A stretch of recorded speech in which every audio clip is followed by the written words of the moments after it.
Adelino da Silveira é autor de alguns livros biografando Chico Xavier, como é o caso deste volume que temos aqui, Chico de Francisco.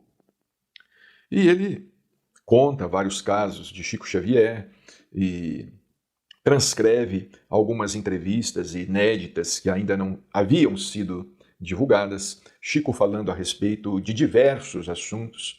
Claro, isso há muitos anos atrás, mas são sempre assuntos muito atuais na palavra esclarecida de Chico Xavier, interpretando o pensamento de Emmanuel, o pensamento do mundo espiritual superior. Como, por exemplo, quando Chico respondeu uma pergunta a respeito das crianças excepcionais, das crianças que nascem reencarnam, não é? Com algum problema, alguma limitação de ordem mental. E foi perguntado ao Chico, foi num programa da Hebe Camargo, na TV Bandeirantes. Gostaria de saber se uma criança excepcional é karma, que a gente diz em termo espiritual. Karma ou sofrimento? É dos pais ou é das crianças? Foi a pergunta feita ao Chico. Esse karma reencarna uma criança com algum problema? Não é? Esse karma é dos pais, é da criança, é da família? Chico esclareceu, ele disse: a criança excepcional sempre me impressionou pelo sofrimento de que ela é portadora, não somente em se tratando dela mesma, mas também dos pais. E isso tem sido tema de várias conversações minhas com nosso Emmanuel, que é o guia espiritual de nossas tarefas. Ele então disse que, em regra geral, a criança excepcional é o suicida reencarnado. Em regra geral. Ele não está dizendo que em todo o caso, ele não disse que em todo o caso. Em regra geral, Emmanuel disse para Chico que a criança excepcional é o suicida reencarnado. Reencarnado depois do suicídio recente. Porque a pessoa, quando pensa que se liquida, está apenas estragando ou perdendo a roupa de que a providência divina permite que se sirva durante a existência, que é o corpo físico. A verdade é que ela, em si, é um corpo espiritual. Então, os remanescentes do suicídio acompanham a criatura que praticou a autodestruição para a vida do mais além. Então, Chico estava dizendo que o suicida, de maneira geral, além dele lesar o corpo físico, né? Além dele comprometer a vida no corpo material, ele provoca também determinadas lesões no perispírito, determinadas lesões no corpo espiritual. E quando ele chega no mundo espiritual, explicou Chico, lá ela se demora algum tempo, amparada por amigos, que toda criatura tem afeições por toda parte, mas volta à terra com os remanescentes que levou daqui mesmo, após o suicídio. Então ele vai explicar. Ele explica os casos em geral, né? Se uma pessoa espatifou o crânio e o projétil atingiu o centro da fala, ela volta com a mudez. Se atingiu apenas o centro da visão, volta cega. Mas se atingiu determinadas regiões mais complexas do cérebro, vem em plena idiotia. E aí os centros fisiológicos não funcionam, porque o corpo espiritual ele é lesado, porque o corpo físico vamos assim dizer, é a parte materializada do perispírito ou do corpo espiritual. Aquilo que nos atinge o corpo físico costuma repercutir no corpo espiritual. E aquilo que nos atinge o corpo espiritual, ou perispírito, costuma repercutir no corpo físico. Eles estão interligados, eles estão conectados. Vejamos bem, se eu coloco fogo na minha camisa, na camisa que eu estou utilizando, eu vou queimar meu corpo também. Porque a minha camisa e o corpo estão justapostos, né? Eu vou prejudicar também o meu corpo, é mais ou menos assim. Se ferimos o corpo físico, nós provocamos certas lacerações no corpo espiritual. E prossegue Chico dizendo aqui, a endocrinologia teria de fazer um capítulo especial para estudar uma criança surda, muda, cega, paralítica, porque aí a criatura seria uma vida no santuário da vida, que é a parte mais delicada do cérebro. Se ela suicidou-se mergulhando em águas profundas, vem com a disposição para o efizema infantil ou da mocidade, nos primeiros dias da vida. Se ela se enforcou, vem com a paraplegia. Depois de uma simples queda, que toda criança cai do colo da ama ou do colo da mãezinha, a vértebra que foi deslocada vem mais fraca. E numa simples queda, a criança é acometida pela paraplegia. De fato, a gente percebe isso, né? Às vezes um incidente qualquer não é tão grave assim para ter a gravidade que assume, não é? As consequências. Não é? Às vezes uma criança leva um tombo pequeno, bate com a cabeça, a batida não tão forte assim, e ela vai ter consequências praticamente para o resto da vida. Ao passo que outras crianças que levam, vamos dizer assim, também tombos semelhantes, têm quedas semelhantes, caem, batem a cabeça, batem com as costas, batem com o tórax, e às vezes não tem nada além de um hematoma. Já em outras crianças o assunto se complica, porque existe o problema já está instalado no perispírito, nesse corpo espiritual. E o Chico continuou dizendo aqui, e nós vemos por aí outras crianças que vêm completamente perturbadas.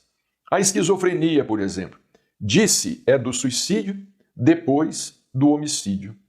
Então, o Chico estava dizendo, interpretando o pensamento de Emmanuel, que muitas vezes a esquizofrenia pode ser isso, né?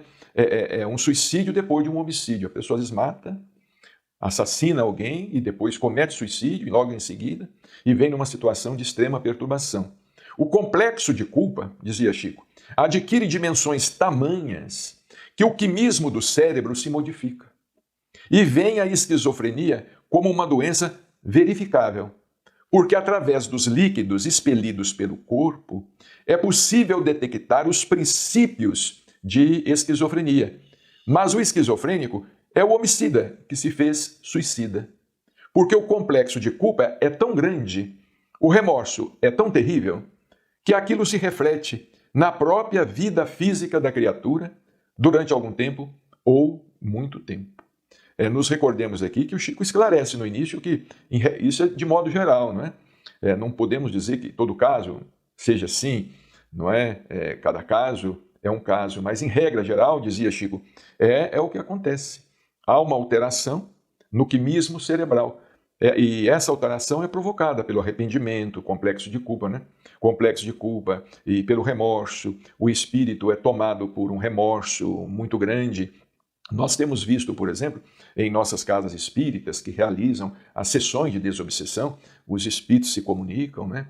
Os espíritos que se tornaram criminosos ou suicidaram, não é? Como é que eles ficam assim desesperados, não é? Enlouquecidos mesmo no mundo espiritual pelo remorso e pelo arrependimento, e querem voltar atrás, gostariam de apagar o que foi feito, se arrependem profundamente, amargamente. Aquilo não é possível. Claro, não é possível, porque a ação foi desencadeada, né? A ação foi desencadeada. Então o espírito reencarna, né? Para que ele tenha sossego, para que ele tenha paz, ele reencarna. Ele reencarna e às vezes reencarna debaixo daquela situação. Muito difícil, né? E se manifesta em forma de doenças, as diversas doenças psiquiátricas, as doenças neurológicas e muitos problemas crônicos. A criança, às vezes, desde o berço, desde o nascimento, com aquele problema. E em seguida foi perguntado ao Chico, dentro do mesmo assunto, uma criança dita retardada, não é? Hoje esses termos já não são mais assim utilizados, né? Mas uma criança limitada intelectualmente, sente o que o pai ou a mãe fala, por exemplo, palavras de amor, palavras bruscas. Será que a criança sente aquilo? Não é? Uma criança intelectualmente limitada, ela sente o ambiente em casa, o nervosismo do pai ou da mãe, palavras de afeto muitas vezes, palavras de carinho. Será que a criança recebe isso? Chico respondeu, sentem e ouvem, registram e sabem de que modo estão sendo tratadas. Elas são profundamente lúcidas na intimidade do próprio ser. Então, se a criança ela se mostra intelectualmente limitada, não significa que ela esteja alheia à vida. Não é? Em seu íntimo, ela percebe, ela está percebendo se ela é amada, se ela é querida, se ela é rejeitada, não é? Se ela está vamos dizer, recebendo palavras amargas por parte do pai ou por parte da mãe, ou de rejeição, não é? Ela sente, como dizia Chico aqui. A criança vem somente com aqueles que são capazes de amá-la e ajudá-la a passar aquele transe temporário de 13, 20, 30 anos. Não é? Atravessar aquela fase, às vezes de 13 anos, 15 anos, 20 anos, 30 anos. Normalmente uma criança assim não costuma ser longevo, né? Ter uma existência longeva, viver muito. Né? E o Chico prossegue aqui, olha, que geralmente os excepcionais desencarnam muito cedo. Certa feita, uma senhora nos procurou em Uberaba e disse: eu sou mãe dessa criança excepcional. Me sinto uma criatura amarga. Sofro muito com isso. O que Emanuel disse para mim? Ele disse assim, Emanuel respondeu: minha filha, a maternidade é um privilégio que Deus concedeu à mulher. Então toda mulher desfruta desse privilégio da providência divina. Mas os filhos excepcionais são confiados tão somente às grandes mulheres que têm capacidade de amar até o infinito. Então, geralmente é assim. Não vamos dizer também que sempre seja assim, porque nós sabemos que muitos pais abandonam os filhos excepcionais ou intelectualmente limitados. Mas, pelo que nós percebemos, os pais, quando têm um filho assim nessas condições, né, às vezes um filho autista, um filho com a síndrome de Down ou com outro problema qualquer, parece que eles têm o amor mais despertado ainda para aquela criança, para aquele filho, né? E se desdobram e dão carinho, dão afeto, porque sabem que somente assim a cura virá. Não é? Essa cura virá. E como disse o Chico, às vezes em vidas passadas, os pais, eles foram responsáveis pela queda que o espírito sofreu, por aquela situação. Os pais, às vezes, em vidas passadas, eles foram os familiares omissos, os familiares distantes, os familiares orgulhosos que não socorreram, não ampararam, não deram a palavra de encorajamento, ou não levaram ao médico muitas vezes, não levaram a um tratamento, a uma terapia, não fizeram conta, não fizeram caso, não é? Marginalizaram a pessoa e foram deixando, às vezes, a pessoa caminhar dentro daquela situação, não é? E que culminou, às vezes, no suicídio, num crime, num homicídio seguido de suicídio. Né? Então, os pais têm culpa também. Eles também têm uma parcela de culpa. O karma também é deles. Não é? E os espíritos, eles se reúnem para se darem força uns aos outros, para se redimirem juntos. Não é? A lição é para todo mundo. Porque a gente acha, a prova é só para o fulano. A prova é só para o cicrano. Não, a prova é para todo mundo que sente. Não é? Como também é para todo mundo que não sente. Porque existem aqueles que continuam indiferentes, não é? Ao sofrimento de uma criança ou de um jovem, não é? De um menino, de uma criança, de uma mocinha que tem problema mental, dificuldade no aprendizado muitas vezes. Nós temos que ter essa compreensão maior, não é? Agora, por exemplo, na atualidade, nós estamos percebendo isso, né? Muitos espíritos estão reencarnando, vamos dizer assim, de uma maneira não convencional.